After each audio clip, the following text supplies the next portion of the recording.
Flint hadn't cleared the woman's debt because he was a decent man. He'd done it because Creed's voice, that particular wet, unhurried drawl, had been seeping through the wall of the trading post for 10 minutes straight, and Flint hadn't come off the mountain after 3 months of solitude to ruin a perfectly good tin of coffee listening to a man pick a carcass clean in public.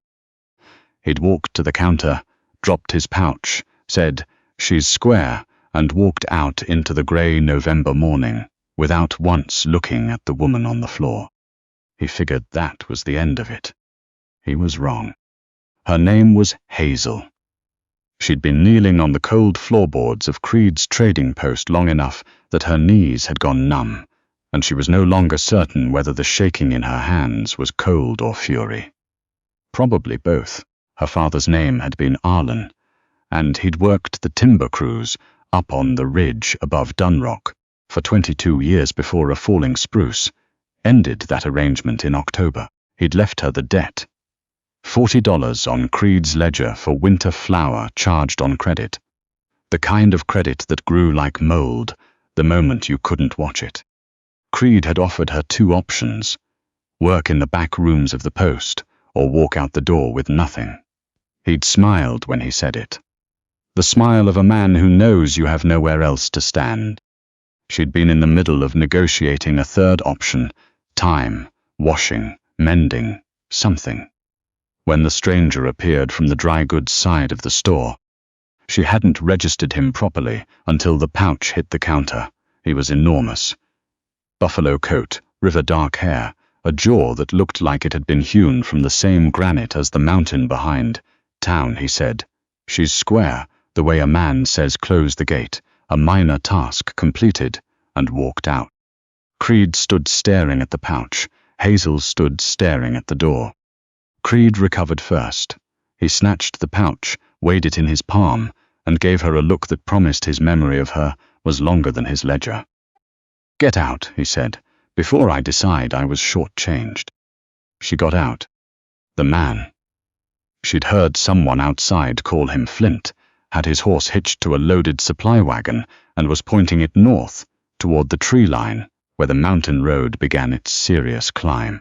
Hazel stood on the boardwalk in her father's wool coat, 2 sizes too large and worn through at both elbows, and watched the wagon creak away through the frozen mud. She thought about her options. Her room at the boarding house was paid only until Sunday. She had $3 and some change. She had a sewing kit, her father's hunting knife, and a name in this town now attached to a dead man's disgrace, and a creditor who smiled too slowly. She started walking. He didn't stop at the tree line or the first switchback. When he finally hauled back on the reins 2 miles up the mountain road, the cold had worked through both her father's coat and the thin wool dress beneath. She kept walking. He waited.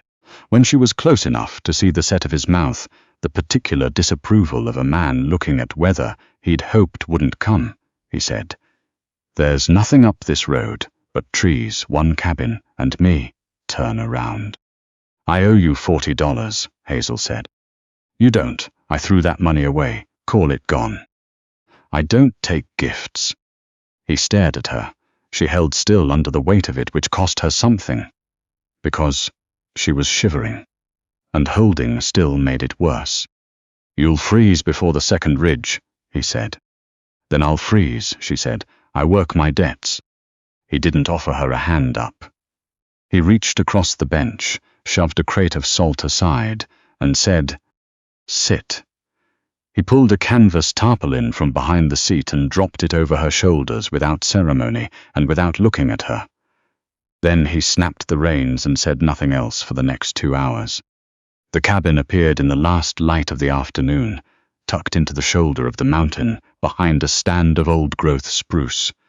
Built low and solid, the logs chinked tight against the northern winters, a lean-to on the west side for the horse. Hazel climbed down before Flint could make the decision to help her or not, which seemed to be the correct instinct, because he said nothing and went straight to unhitching the horse. She let herself in. The fire was dead. She found coffee in a tin above the stove, a kettle hanging empty, a water bucket with a crust of ice across the top. She broke the ice with her elbow. She got the kettle on. She also found his candles. A single stub, almost gone. She'd spent 2 years making candles for the boarding house for 3 cents a dozen.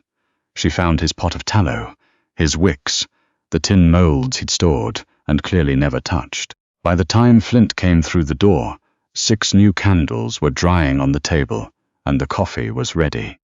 He stood in the doorway and looked at the candles, then at her. He said nothing. "Coffee's ready," Hazel said. "Pour it yourself." She found a piece of birch bark and a charred stick from the fire on her second morning. She nailed it to the wall beside the door. "What's that?" Flint said, not quite a question. "A ledger." She pointed to the column of figures she'd drawn. 5 cents for the candles, 10 cents for mending the trap harness. I'll set the rate for each task the morning I do it. You can dispute if you think I'm wrong."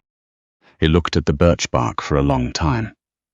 "The harness was 12 years old," he said. "Now it'll last another 12. She heard him exhale through his nose on his way out the door. Not quite a laugh, not quite a sigh.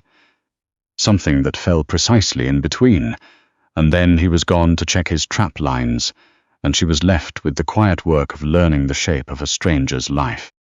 November closed around the mountain like a fist. Flint left before first light and returned at dusk, smelling of pine resin and cold iron. Hazel learned the cabin the way she'd learned every place she'd ever lived, by necessity, not comfort.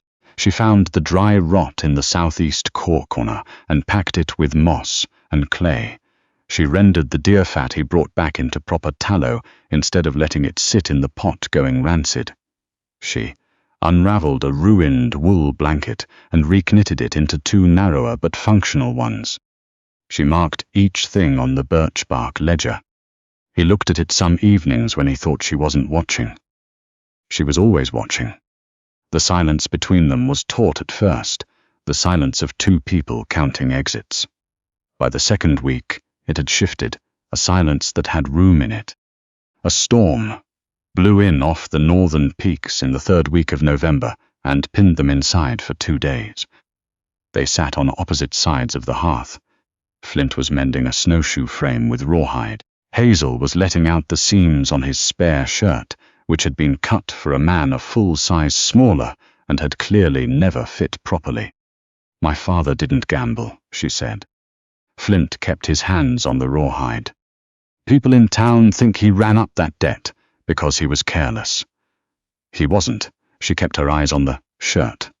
Creed raised the price on winter flour the day after the first snow, every year, when there was no other supplier and the roads were already closing. My father complained to the land office. Nothing came of it. So he charged the flour on credit, like everyone else, like he always had. He died before he could pay it back. 3 weeks after the spruce came down, she bit the thread. He wasn't a man who left things undone. It wasn't by choice. The fire settled. Outside, the wind came at the cabin in long, surging waves. "I know," Flint said. 2 words. She hadn't expected them to be enough. They were. A week before the ledger was due to clear, Hazel slipped on the ice outside the lean-to. She caught the door frame, sloshed water on her sleeve, steadied herself. But Flint had been coming around the corner of the cabin at that exact moment. He crossed the distance in 3 steps and caught her elbow before she'd fully righted herself. Large, certain, the grip of a man who had spent 30 years not dropping things in terrain that didn't forgive it. She went very still. "I'm fine," she said. "I know." He didn't let go immediately. She looked up. He was close enough that she could see the scar along his jaw, the long, pale line she'd been quietly curious about for 3 weeks. His eyes were dark grey, the color of the sky before serious snow. He released her elbow. She became very interested in the ground. "Ice," he said. "Yes," she said. He went back to whatever he'd been doing. She stood outside with the kettle for considerably longer than necessary, and that night She sat on the far side of the hearth and said nothing at all, and the silence had an entirely different quality than it had before. The birch bark ledger was nearly full when she heard the horses. Flint heard them a moment before she did. A small shift in his weight near the door, a pause in the sound of the axe he'd been sharpening, then silence. 2 horses on the upper trail, laboring through deep snow. The man in front was broad, in a black coat she recognized as belonging to Creed's world. His enforcer, a rough character the town called Pharaoh. The man behind him she didn't know. Flint lifted his rifle off the hook. He stepped outside. Hazel pulled on her father's coat and followed. "Stay back," he said without turning. She did not stay back. Pharaoh pulled up his horse 20 yards out. He looked at the rifle in Flint's arms, with the expression of a man who'd been told a dog was tied and has just discovered it isn't. "Creed sent me up," Pharaoh said. "Figured the woman'd had enough of the mountain by now." He produced a folded paper from his coat. Turns out old Arlen had another outstanding, $20 for lumber, signed. It was a lie. Her father had paid for that lumber in August. She'd stood beside him and watched him count the coins on Creed's counter herself. Flint raised the rifle and put the shot into the snow 6 feet to Pharaoh's left. The horses screamed and shied. Pharaoh fought his reins, white-faced. The second man's horse nearly pitched him into a drift. "You take that paper back," Flint said. "You tell Creed the next time he sends someone up this mountain. I'll come down off it, and that will be a different kind of visit." Pharaoh got his horse under control. He held Flint's gaze for 3 long seconds. Then he turned and spurred hard back down the trail. Hazel watched the sound of hooves fade into the trees. "He'll make another paper," she said. "He'll keep making them until one sticks." "Not if he's afraid." "Fear isn't enough." She turned toward Flint. "I know where the original receipt is. My father kept every scrap he ever signed. His trunk is at the boarding house. The lumber receipt is in there. Paid in full, Creed's own mark, dated August. Creed will say it's a forgery." "Not if I put it on his counter in front of witnesses." She watched him. "I'm going to town." "No." "I wasn't asking." He was a big man in a small cabin, and when he turned fully toward her, the room felt considerably smaller. But she'd learned to read the difference between his anger and his fear, and this was the latter, something careful and tightly held. "I've been managing since October," she said. "I can manage in a trading post." He rubbed the side of his jaw. She'd noticed he did this when he was arriving somewhere he didn't want to arrive. "Tuesday," he said finally. "Roads'll be better by Tuesday. I'll take the wagon down. I'll drive it myself." "You'll let me take you down," he said, "and then you'll do what you're going to do." "Yes," she said, "that I'll allow." Dunrock on a December Thursday was cold and worn, and full of people who'd been indoors too long. The wagon drew eyes from the boarding house porch to the livery doors. They recognized Flint's horse, recognized the wagon, and recognized the woman sitting beside him, but not the way she'd looked in November. She stepped down without taking Flint's hand. 20 minutes, he said. "Livery." "I know where to find you," she said, and went inside. Creed was behind the long counter. He looked up when the bell rang, and the color left his face in a way that Hazel found deeply satisfying. There were 5 other people in the post, 2 mill workers, a woman at the cloth table, and a man near the far counter with the look of a land office clerk. She set her father's receipt on the counter. Original, Creed's own handwriting, his own mark, dated August 14th, paid in full. "The lumber," she said clearly. "August, my father paid it." Creed looked at the paper, then at the room. She could see him calculating. "I don't know where you got that," he said. "From my father's trunk, the same trunk you didn't reach, because it was at the boarding house, not at the claim." She kept her voice flat and carrying, the way her father had always spoken when he wanted something on record. "I'm asking you in front of these people. Do you recognize your own hand? The land office clerk had stopped pretending to look at hardware. My father's original debt was $40 for flour, she continued. It was paid. The lumber debt you showed Pharaoh was invented. You have nothing against my name. I would like that said out loud in front of witnesses, and then I'm going to buy a tin of coffee and I'm going to leave. The post was very quiet. Creed looked at the receipt. He looked at the clerk. He looked at Hazel. Something crossed his face. She thought it was the first honest thing she'd ever seen there, and it wasn't dramatic. It was simply the look of a man who has realized the ground has shifted, and he missed the moment it happened. The debt is cleared, he said. She bought her coffee. She got her receipt, signed by his hand, witnessed. She walked out into the December cold without looking back. Flint was standing in the shadow of the livery doorway across the street. His hand rested near his revolver. He'd been there, she realized, since 3 minutes after she went in. She crossed the street to him. Done, he said. Done, she said. He looked at her in his direct, unperformative way, and she thought it was quiet, in the way that means something rather than nothing. Good, he said. He turned back to finish with the horse. She allowed herself a small smile on the side of her face he couldn't see. The road back up the mountain was steep and slow, the last light turning the snow between the spruces, a pale, clear blue. After a long while, she said, You were in that doorway the whole time. I was at livery, he said. The livery is adjacent to the trading post. A pause.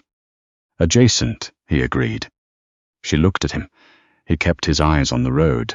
The horse breathed out long white clouds in the cold air. You didn't follow me because you thought I couldn't manage it, she said. He was quiet long enough that she thought he wasn't going to answer. Then he said, No. Then why? The horse picked carefully around a frozen rut. Because if something had gone wrong, he said, I needed to be close enough to matter. She looked at the coffee tin in her lap. Nothing went wrong. I know, I watched. She reached across the short, cold distance between them and laid her hand over his on the reins. His hand was large and rough and very warm. He didn't move it. He turned it over slowly and laced his fingers through hers. She said, I chose to get back in the wagon. You understand what that means. He held on. He understood. That night, after the horse was put up and the fire was built and the coffee was on. Real coffee, not the twice-boiled mud they'd been stretching for weeks. Hazel took the birch-bark ledger off the table. She stood at the hearth. Flint sat in his chair and watched her. The birch-bark was covered in charcoal marks. Every candle and mended harness and packed meal and cold morning, every day of work and silence, and the slow business of learning to occupy the same air as another person without flinching. It was a record of how she'd arrived, and what she'd had to prove, and to whom, and what it had cost her hands. She didn't need it anymore. She laid it on the fire. It caught quickly. The marks blackened and disappeared. The edges curled. In 30 seconds it was ash, rising in a thin ribbon up the chimney into the December dark above the mountain. She turned around. Flint was watching the way he watched everything. Straight, without ceremony. No ledger, she said. No ledger, he said. She sat down. She poured 2 cups of coffee and handed him one. Outside, the mountain held its cold and its silence and its weather, the same as it always had. Inside, the fire burned steady, and neither of them was facing it alone.